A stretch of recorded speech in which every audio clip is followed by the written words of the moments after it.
My grandmother's Bible had a broken spine and smelled like cedar and old lavender. She used to press dried flowers between the pages, little purple sprigs from her garden in Chilliwack, and she'd tell me that someday, when she was gone, the garden would still bloom. Plants don't care who owns the land, she'd say. They just grow. She gave me that Bible at my wedding. Not wrapped, not in a box. She just pressed it into my hands before I walked down the aisle and said, "There's something inside for you. Don't open it here. Wait until you're alone." I didn't get the chance. My stepmother was standing 3 feet away. She saw the exchange, and before I could tuck the Bible into my bouquet bag, she had already crossed the room and was talking to my father in that low, clipped way she used when she'd already decided something. He came to me an hour later, during cocktail hour, when the string quartet was playing something from the 90s and everyone was holding champagne flutes. He took the Bible right out of my hands, didn't ask, just took it. "Your grandmother means well," he said, "but she's getting confused. She doesn't know what she's giving away." I said, "Dad, she gave it to me at my wedding. It's mine." He flipped through a few pages, the dried flowers falling out, landing on the hardwood floor between us, and then he looked at my stepmother and said, "There's nothing in here." She shrugged, probably thought it was something valuable, poor woman. He set the Bible on the edge of the gift table, not gently, like it was a napkin he was done with, and he walked away. I picked the flowers up off the floor, every single one. I held them in my palm the whole rest of the night. My husband, I'll call him Warren, found me in the coat room 20 minutes later, crouched on the floor with the flowers in my fist and the Bible in my lap, crying in my wedding dress. He didn't say anything at first. He just sat down next to me on the floor in his suit and waited. That's the thing about Warren. He's always known when to wait. I should give you some context, because none of this makes sense without it. My mother died when I was 9. Ovarian cancer, fast and brutal. 6 months from diagnosis to funeral. My grandmother, my mother's mother, stepped in completely. She drove me to school. She taught me how to make her pierogi recipe. She sat in the front row at every school play and clapped so loud the other parents looked over. My father remarried when I was 12. My stepmother had 2 kids from her first marriage, a son, 2 years older than me, and a daughter my age. Within a year, it was very clear that my grandmother was no longer welcome at Sunday dinners. Within 2 years, my stepmother had convinced my father that my grandmother was toxic and living in the past and making it hard for us to move forward as a family. My grandmother never once spoke badly about my stepmother. Not once. I used to ask her about it when I was a teenager, burning with the injustice of it, and she'd just shake her head and say, "That's between your father and me. You just be kind. That's all you can do." I moved in with her the summer I turned 17. My father called it running away. My grandmother called it coming home. She had a house in Chilliwack, a small one, 2 bedrooms with a garden that went right up to the back fence. She'd owned it since the early 80s. It was the house my mother grew up in. I knew every room, every creak in the floorboards, every place the wallpaper had started to peel in the bathroom where she kept meaning to fix it. When I was 22, my grandmother got her first diagnosis, not cancer, Parkinson's, early stage, manageable, but still. We both knew what the word meant. She started talking about her affairs, her will, the house. She told me she'd updated her will to leave the house to me. She told me she'd put something in her Bible.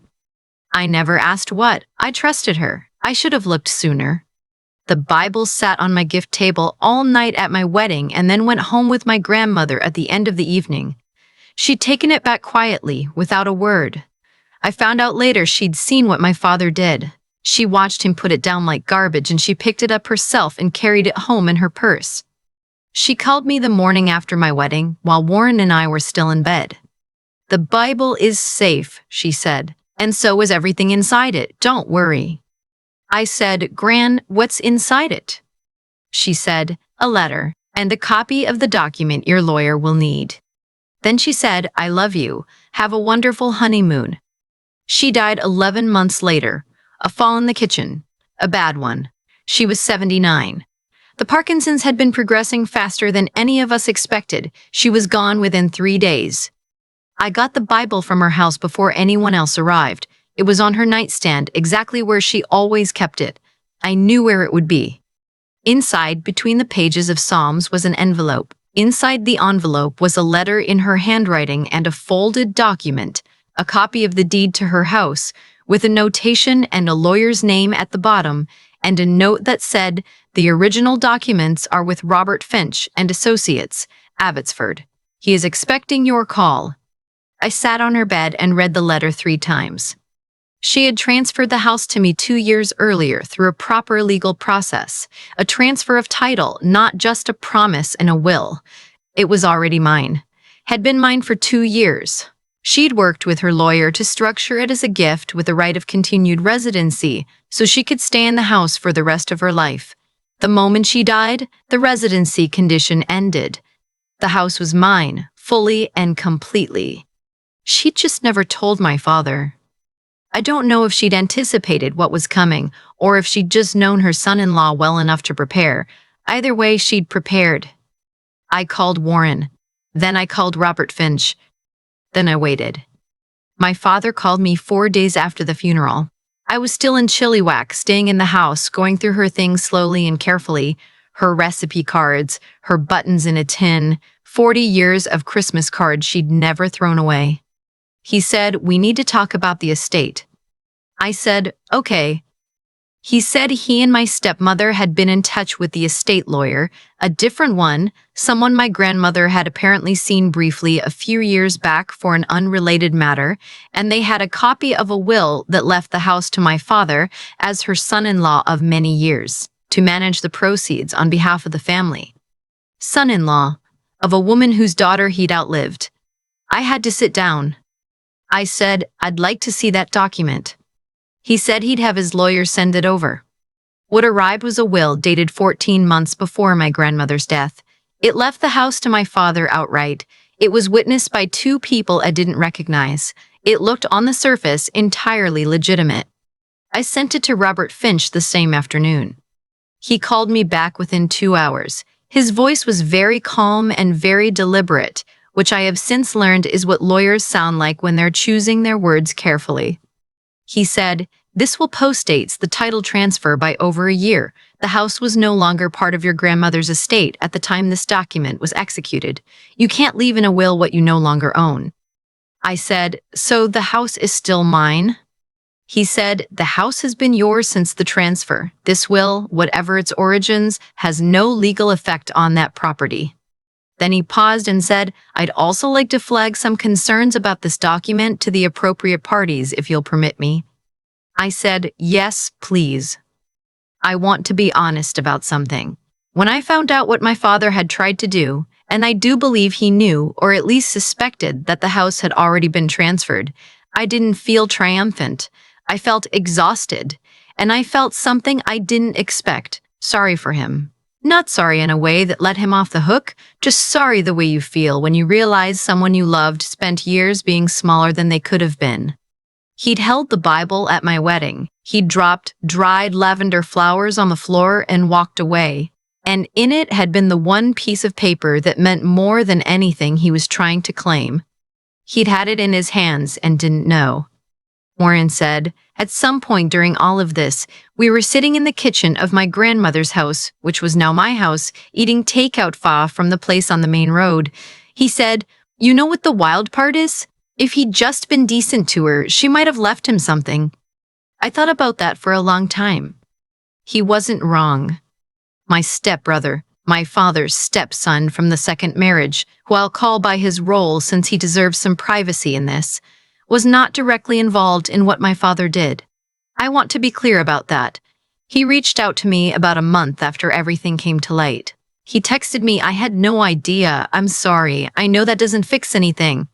I believed him. He'd grown up watching the same man I had. He just hadn't had a grandmother to run to. My stepsister didn't contact me at all, which I understand, even if it stings. The legal process was not fast. I want to be honest about that too, because I think stories like this sometimes make things sound cleaner than they are. There were months of back and forth. There were letters from lawyers. There were questions about the will, its origins, its witnesses, the circumstances of its execution, that Robert Finch raised formally with the Law Society and with the RCMP, since my grandmother had moderate Parkinson's at the time of its alleged signing and her capacity was, at minimum, a legitimate question. My father's lawyer withdrew from the case in March. In May, my father was formally notified that the matter had been referred for investigation. I was at work when I got the email from Robert Finch. I'm a dental hygienist at a practice in Abbotsford. I've been there 6 years. I love it. It's nothing dramatic. And I was between patients in the break room eating a granola bar over the sink. I read the email. I read it again. I sat down. My colleague knocked on the door and said, "Your 2 o'clock is here." I said, "1 minute." I texted Warren, "It's been referred." He texted back, "I'll make dinner tonight." That's it. That's all it needed to be. I want to tell you about the house because the house is the part of this that still makes me cry when I think about it too directly. It's small, 2 bedrooms, like I said, with a covered porch at the back that looks out over the garden. My grandmother planted the first rose bushes there in 1987. They're still there. Every summer they come up the way they always have, red and climbing and completely indifferent to everything that's happened since. I spent weekends through the autumn cleaning it out and fixing it up, with Warren and with a few good friends who came out to help. We repainted the kitchen. We finally fixed the wallpaper in the bathroom. I kept her recipe tin on the counter exactly where she'd always kept it. I kept the Bible on the nightstand too. I didn't move it. I think about her a lot when I'm there. How she must have felt in those last years, watching what was happening with my father, watching him choose over and over to be the version of himself she'd always hoped he wouldn't become, and still, she never said a word against him to me. She just quietly, carefully, made sure I was protected. She could have told me about the transfer earlier. She could have told me about Robert Finch, about the document, about the plan she'd been quietly executing for 2 years. She didn't. I think because she didn't want me to spend those years waiting for something or bracing for a fight. She wanted me to just be her granddaughter. She wanted our time to just be time. It was exactly that. There's a question I get sometimes, not about this specifically because most people in my life don't know the full story, but the general kind of question people ask when they find out someone's been treated badly by family. They ask, "Do you forgive them?" I think forgiveness is something people want you to perform for their own comfort, like they need you to say the word before they can feel okay about what happened to you. I don't have a clean answer. I don't hate my father. I don't spend mornings thinking about him. But I also don't call him, and I don't plan to. And I've made peace with the fact that some relationships end not with a fight, but with a quiet, permanent distance. My grandmother's last act of love was a legal document and a Bible she carried home in her purse. I think about that. The flowers she pressed, I found more of them when I was cleaning out her room. Dozens of them tucked into books all over the house. Little pressed violets and sprigs of lavender and a few that I couldn't even identify anymore, dried past recognition. I took them all out. I spread them on the kitchen table in the sun one afternoon and just looked at them. 40 years of small, careful, deliberate beauty. The garden bloomed again last June. I didn't do anything special. I just didn't pull anything up. She was right. Plants don't care who owns the land. They just grow. I keep thinking about the moment my father flipped through those pages and said, "There's nothing in here." He wasn't wrong exactly, not in the way he meant it. There was no cash, no jewelry, no obvious prize. Just dried flowers and thin paper and a letter from a woman who had been quietly, carefully doing the right thing for years, while the people around her did the opposite. He put the Bible down and walked away. And that choice, that small, contemptuous choice, is really where the whole story turned. I spent a lot of time thinking about cause and effect since all of this happened, not in a cosmic sense, just the plain observable kind. The kind where you watch someone's behavior over a long enough timeline and you start to see how every small decision compounds. My father didn't lose access to that house in one dramatic moment. He lost it through 100 smaller moments. Every Sunday dinner my grandmother wasn't invited to, every time he let my stepmother dismiss her, every year he chose convenience over decency. The transfer of title happened 2 years before my grandmother died. She didn't make that decision out of spite. She made it because she'd been watching long enough to know what was coming. That's what I mean when I say she was the wisest person I've known. Not book-wise, not credentialed.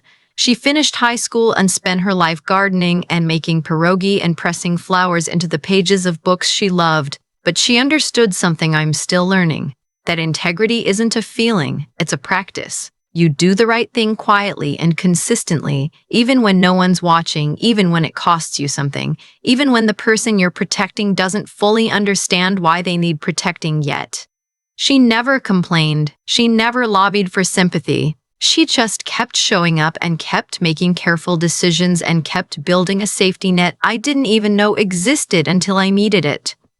And then there's Robert Finch, who I'd never met before any of this, calling me back within 2 hours with that careful, deliberate voice. He'd made a promise to an elderly woman years earlier, and he kept it. That's it. He just did what he said he would do. I don't think people realize how rare that is or how much it matters when things fall apart. Warren sat on the floor with me in my wedding dress. He made dinner the night I got the email. He didn't need to make it into something bigger than it was. I think the thing I've taken from all of this, and I know it sounds simple, is that character shows up in the small moments, not the big ones. The big moments just make it visible. My grandmother's strength wasn't in that legal document. It was in 30 years of showing up for me without ever asking for recognition. My father's failure wasn't in trying to claim the house. It was in every small unkindness that led him to believe he was entitled to. You can't shortcut any of that. You can't be careless for years and then suddenly rise to the occasion. And you can't be quietly good for years without that goodness eventually mattering in ways you couldn't have predicted. The roses came back this June. I didn't do a single thing to earn them.